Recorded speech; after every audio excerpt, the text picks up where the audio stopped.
Die gelukkigste dag van my lewe.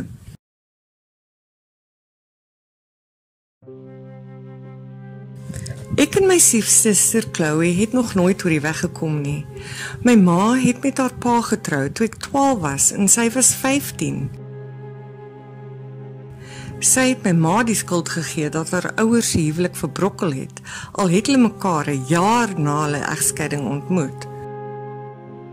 My pa het my ma 'n paar maande nadat ek gebore is, verlaat omdat hy nie gevoel het hy is gereed om 'n ouer te wees nie.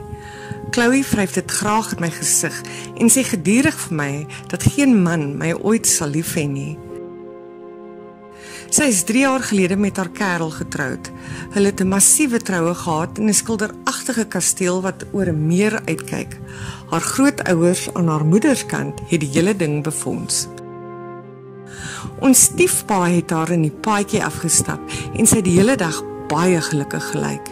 Sy het aan die einde van die nag na my toe gekom en vir my gesê dat ek waarskynlik alleen sou sterf en niemand sou eers agterkom nie. My kerel van 3 jaar het onlangs vir my gevra om te trou en ek het dadelik my stiefpa gevra om my in die paadjie af te stap en hy het gelukkig ingestem. Hy het my die volgende dag gebel en om verskoning gevra en vir my gesê dat hy dit nie meer kan doen nie, aangesien Chloe gedreig het om nooit weer met hom te praat nie. Ek het toe my missie gemaak om my biologiese pa te vind, sodat hy daar kon wees vir my op my groot dag. Dit het my weke geneem om hom te vind en ek was in ekstase toe ek hom eintlik kry. Ek het alles in die geheim gereël, want ek wou nie hê Chloe moet dit opmors vir my nie. Daardie wraaksigtige teef sal enigiets doen om my troudag te bederf.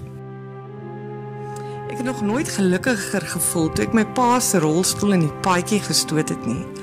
Alle oë was op my gerig en vir die eerste keer was Chloe nie die middelpunt van die aandag nie. Ek het 'n paar mense gehoor snak na asem en ek het geweet almal was verstom oor hoe mooi ek lyk. My verloofde het daar gestaan met sy mond wat oopgehang het. En toe ek by die altaar kom, ek het die rolstoel met my pa se verrottende lijk eenkant toe gestoot en was voorberei om die gelukkigste dag van my lewe te geniet.